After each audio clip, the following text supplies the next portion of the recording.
მოგესალმებით. კეთილი იყოს თქვენი მოგზაურობა ჩემ ეზოთერიულ არხზე.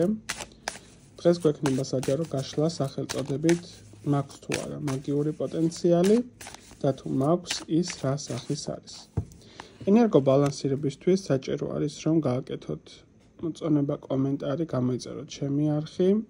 პირადი კონსულტაციებისთვის მეკავშირდებით Facebook-ის ან Instagram-ის გვერდზე. ასევე მათ ვინც არიცით, მე მაქვს ჩემი საავტორო წიგნი მაგიური მცენარეების შესახებ, წიგნი რომელიც იყიდება ბიბლოსის ყველა ფილიალში საქართველოს მასშტაბით, ასევე ლატერნას მაღაზიაში. თუ დამატებით რაიმე კითხვები გექნებათ, შეგიძლიათ პირადში მომწეროთ. მას შესადამე.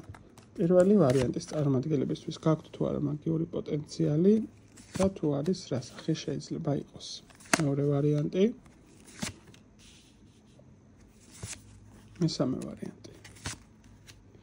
შეხედეთ კარტებს, აირჩიეთ სასურველი ვარიანტი, მათ ვინც ვერ მოასწარით არჩევას, შეგიძლიათ დააპაუზოთ და დავიწყებ პირველი ვარიანტით.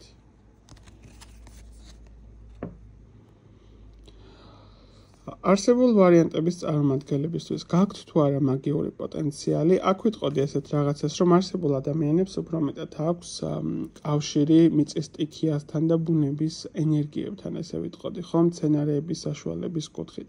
ანუ კონკრეტულად ეხლა მე რო გითხრათ, რომ რაღაცა ძალიან ისეთი ძალიან მაგარი თქო, ხო, როგორც ასეთი მთლად ბოლომდე ესეთ რამეს ვერ ვიტყვი, მაგრამ განვითარების დონის კუთხით თუ გენდომებათ, საწყის ეტაპზე შეგიძლიათ დაკავდეთ მცენარეების კუთხით. კონკრეტულად ეს შეიძლება იყოს გარკვეული სახის ნაყენების დამზადება, შეიძლება იყოს ასე ვთქვათ ელემენტარულ დონეზე საწმენდი, ანუ ასე ვთქვათ მცენარეები, რომლებიც გამოიყენება წმენდი თეთრისებების კუთხით, ენერგეტიკული კუთხით, თქვენი გარემოს კუთხით, რომ შეაგროვოთ, ანუ ნელ-ნელა ეტაპობრივად შეგიძლია საკუთარი თავი განავითარო და რა თქმა უნდა, შემდეგ შეგიძლია უკვე მიყვე კონკრეტულად მთვარის ფაზების მიხედვით გარკვეული სახის პრაქტიკები, შეიძლება იყოს გარკვეული სახის რიტუალისტიკამდე მისვლის თემაც. ანუ არსებული სიტუაციების კუთხით ჯერჯერობით, რასაც მიჩვენებს არსებული პირველი ვარიანტის წარმომადგენლებისთვის, ჯერჯერობით აქტიური თქვენთან არის მიწის სტიქია, მცენარეებთან კომუნიკაცია, შეიძლება ითქვას, ხო? შესაბამისად, აი ამ მიმდევრობას თუ მიყვები და განავითარებ, მე უკვე სერიოზულ თემაში შეგიძლია გადახვიდე და უკვე მთვარის, ასე ვთქვათ, კალენდრის მიხედვით იმოქმედო და თვარის მიმდევრობის კუთხით გააკეთო გარკვეული სახის რიტუალი იქნება თუ პრაქტიკა იქნება. ანუ პოტენციალი გასაღვიძებელ მდგომარეობაში არის. ანუ კი რაღაცა კუთხით ჩადებული არის შენში პოტენციალი, უბრალოდ არის გაღვივების პროცესში, ან უფრო მეტად უნდა განავითარო. ჯერჯერობით ეს ის არ არის, რასაც შეიძლება დავარქვათ, რომ სერიოზული მაგიის მიმართულება, ხო? დამიწერეთ რამდენად რეზონირდა თქვენთან, გადავდივარ მეორე ვარიანტზე. მეორე ვარიანტის წარმომადგენლებისთვის არის გაქვთ თუ არა მაგიური, ასე ვთქვათ, პოტენციალი. შეხედეთ, აქაც კი ამოდის გარკვეული კუთხით მაგიური, ასე ვთქვათ, კუთხით მიმართულება კონკრეტულად ბალახებთან მუშაობის, მაგრამ აქ უფრო მეტად სერიოზული კუთხით არის. აქ შეგიძლია გარკვეული კუთხით იმდენად განავითარო საკუთარი თავი, რომ მკურნალობის თემაში აქ უფრო მეტად ამოდის მკურნალის ნიჭის მდგომარეობა. არ ვიცი, რამდენად შეგიმჯნევიათ თქვენ საკუთარ ხელებზე, რომ შეგიძლიათ ადამიანი რაღაც მომენტში ან ტკივილი მოუხსნათ, ან უბრალოდ შეხების პოზიციის კუთხით რაღაც მომენტში ის რაც შეიძლება აწუხებდეს გაუაროს, ხო? ანუ აქ საკმაოდ ძლიერი არის გარდა მცენარეებთან მუშაობისა პირდაპირ ინფორმაციულად რაც მოდის ხელით, ანუ ხელებში გაქვთ გარკვეული სახის ენერგია, რაც საკმაოდ კარგად შეგიძლიათ გამოიყენოთ. ასევე აქ გაქვთ თუ არა პოტენციალი, კი, და საკმაოდ ესე ვიტყოდი ნეგატიურ ასპექტის კუთხით თუ შევხედათ, რაღაცა მომენტში შეგიძლია ძალიან ცუდი თვალიც კი გქონდეს.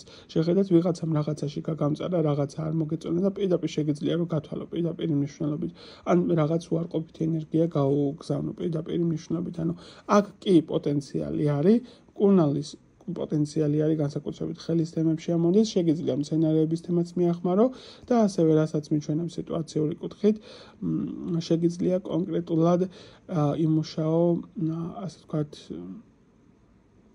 გავაშხირო ეს ინფორმაცია, ეს წუთით.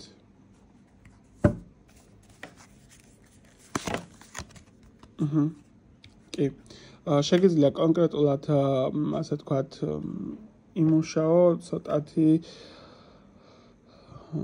ცოტათი შედარებით მძიმე ენერგიებთან, განსაკუთრებით ჰეკატეს თემა ამოდის, ანუ შეგიძლია რომ იმუშაო კონკრეტულად ქალღმერთის თემასთან. აქ იმიტომ დავსვი შეკითხვა რომ თქვა თუ არა თქვა რომ დამატებით ინფორმაციაში კი, ანუ გარკვეული კუთხით შეიძლება თქვას ჰეკატესთან მუშაობის თემად შეგიძლიათ. თუ არ იცით ვინ არის, შეგიძლიათ ინტერნეტში მოიძიოთ. იმიტომ რომ საკმაოდ ძლიერი პოტენციალი არის შავი კუთხით, გარდა მკურნალის თემისა, აქ ძალიან ძლიერი არის შავი თემაც და სამართლიანობის მაგიის თემაც საკმაოდ ძლიერი არის. დამსჯელობითი მაგია შეიძლება ითქვას, შეგიძლია ამ მიმართულებით ადამიანი დასაჯო კიდეც ბალანსიების აღდგენა, ესეთი თემა ამოდის მეორე ვარიანტზე. და მესამე ვარიანტის წარმომადგენლებისთვის ნახოთ.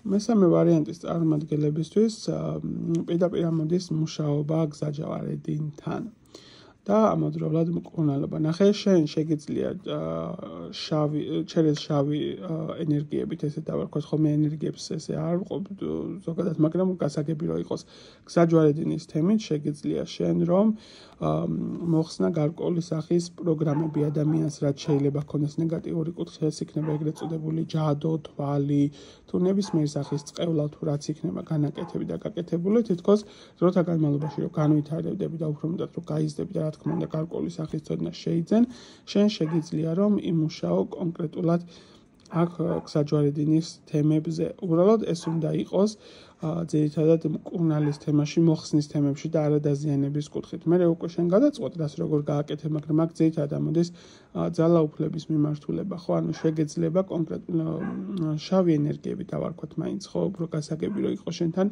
მუშაობა. უბრალოდ თავარი არის იცოდე და ისწავლო ბალანსირება შესაბამისად როგორ აღადგინო და რა როგორი კუთხით დააბალანსო. წინააღმდეგ შემთხვევაში თუ ამას არ განახორციელებ და არ გეცოდინება ეს ყველაფერი, მერე უკვე იქნება გარკვეული კუთხით დაბრუნება შენთვის იმ ნეგატიური ენერგიების, ნეგატიური სიტუაციებისა, რის მოხსნასაც შეიძლება შენ ცდილობდე, ან უბრალოდ როგორც იტყვი ხოლმე თავზე მტკივნეულად წამოგარტყავი პირდაპირ მნიშვნელობით. აი ესეთი იყო არსებული ვარიანტებისთვის არსებული ინფორმაცია, დამიწერეთ რამდენად რეზონირს და პირადი კონსულტაციებისთვის მეკავშირდებით Facebook-ის ან Instagram-ის გვერდზე.